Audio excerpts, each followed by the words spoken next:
साथियों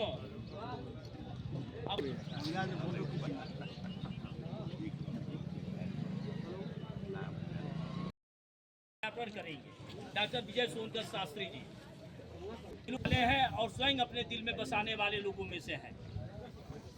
साथियों, हाजी मोहम्मद इकराम जी से भी आग्रह है, तो हम लोगों के बीच में ताज मोहम्मद जी हैं। ताज मोहम्मद जी को काफी डॉक्टर विजय सोनकर शास्त्री जी को हम लोगों के बीच में इधर देखिए इसी 2-3 मालाओं की कड़ी में और हमारे मंडी के सचिव विपुल कुमार जी बैठे हुए हैं।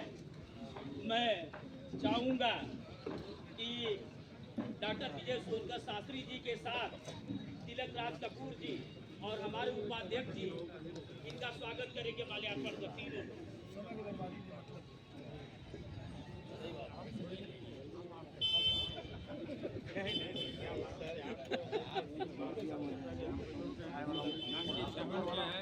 और ये मुझे सौभाग्य है अधिकारी एक हमारे बीच आए पहली बार, तो बड़े वर्मा जी से भी आपने नंबर आगे लगा दिया है। सामने देखिए भैया।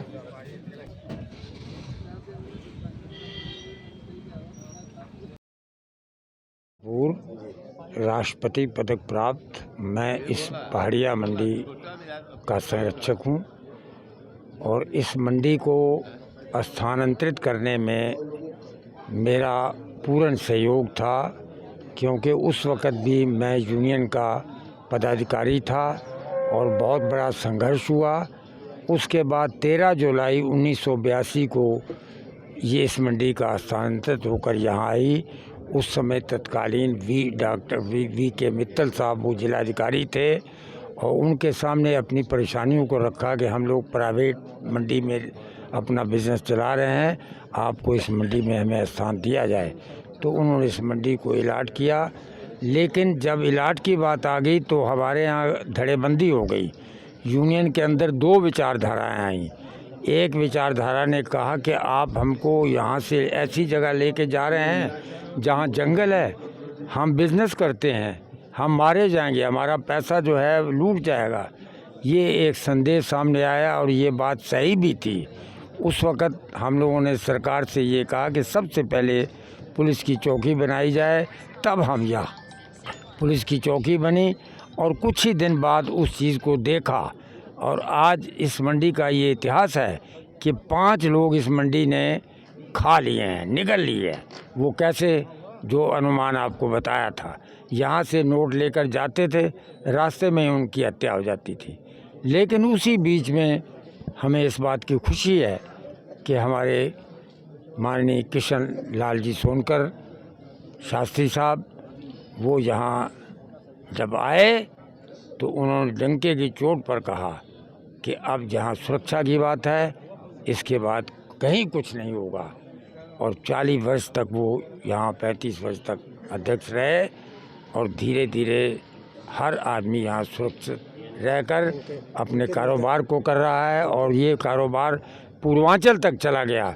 आज हजारों आदमी इस मंडी के अंदर अपनी रोजी रोटी कमा रहे हैं। निधन के बाद पद रिक्त हुए हैं, आप संरक्षक हैं, अब आगे किस अध्यक्ष को आप कर रहे हैं? हाँ, आपका ये प्रश्न बिल्कुल सही और सलामत है, क्योंकि अध्यक्ष जब नहीं रहता या त्याग पत्र दे देता है तो वो यूनियन भंग समझी जाती है, भंग हो गई।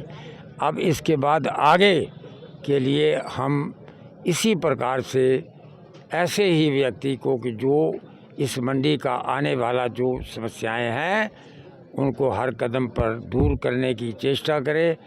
और जिस प्रकार से इन्होंने किशन जी ने कि क्योंकि किशन जी के सामने कुछ लोग आए, उन्होंने कहा कि आप उस घराने से हैं कि कोई तो वहाँ भारत सरकार में चेयरमैन है और कोई जो है हमें याद है कि राजनाथ सोनकर जी से सांसद थे हैं, और आप यहाँ इस मंडी में आप नेतागिरी कर रहे हैं। तो उन्होंने कहा नहीं, मैं इन अपने छोटे छोटे जो भाई जो पसमानदा हैं, जो दलित, जो अपने आप को कमज़ोर समझते हैं, मैं उनका प्रतिनिधित्व करते करते अपने प्राणों की आहुति दे दूंगा और वही यहाँ पे आहुति दे दिया। नए अध्यक्ष और नए अध्यक्ष की बात अभी इस वक्त आज के दिन में करना उचित नहीं है, लेकिन वो हम सभी लोग समझ चुके हैं कि कौन हमारा एक बहुत जल्दी हम लोग निर्णय ले लेंगे। बहुत जल्दी हम लोग निर्णय लेंगे और हम लोगों ने समझ लिया है, क्योंकि कौन आदमी हमारा हमदर्द है और कौन आदमी आगे चलकर हम लोग का प्रतिनिधित्व करेगा। जी भैया, आप अपना परिचय दें। मैं एडवोकेट राहुल सोनकर, जिला अध्यक्ष समाजवादी छात्र सभा, पहाड़िया मंडी, व्यवसायी कानून मंत्री। आज आपके जो है मंडी के अध्यक्ष जी का निधन के बाद शोक सभा किया जा रहा है, इसको लेके आज सर कार्यक्रम क्या कहेंगे और नए अध्यक्ष के लिए क्या निर्णय लिया गया है? देखिए, जैसे कि पता है आप लोग के अध्यक्ष जी का निधन हो गया। आज उनके हर कार्यक्रम के बाद यहाँ श्रद्धांजलि का कार्यक्रम रखा हुआ है। सभी संगठन और सभी पहाड़िया मंडी के आरती और पल्लोदार लेबर सबको लेके एक श्रद्धांजलि का आयोजन किया गया, जिसमें सभी लोग आए। मैं सबका बहुत बहुत धन्यवाद करता हूँ। और मैं उनके छोटे भाई डॉक्टर विजय सोनकर शास्त्री, जो STSC आयोग के अध्यक्ष, पूर्व सांसद और पूर्व राष्ट्रीय प्रवक्ता भी रहे हैं, वो भी आए हैं। मैं उनका भी दिल से स्वागत करता हूं। और रही बात यहाँ के अध्यक्ष बनने और बनाने की, तो यहाँ पहाड़िया मंडी के संगठन, सारे संगठन के लोग बैठे हुए हैं। यहाँ हमारे संरक्षक कपूर साहब भी बैठे हुए हैं। अब ये पूरी संगठन मिल के डिसाइड करेगी। जहाँ तक हमें सुनने में आ रहा है, चांस मिल रहा है कि उनके छोटे भाई विनोद सोनकर जी को यहाँ के अध्यक्ष बनाने के लिए हम लोगों ने, संरक्षक साहब ने, पूरे संगठन के लोगों ने स्वीकार किया है। अध्यक्ष के रूप में देखना चाहते हैं।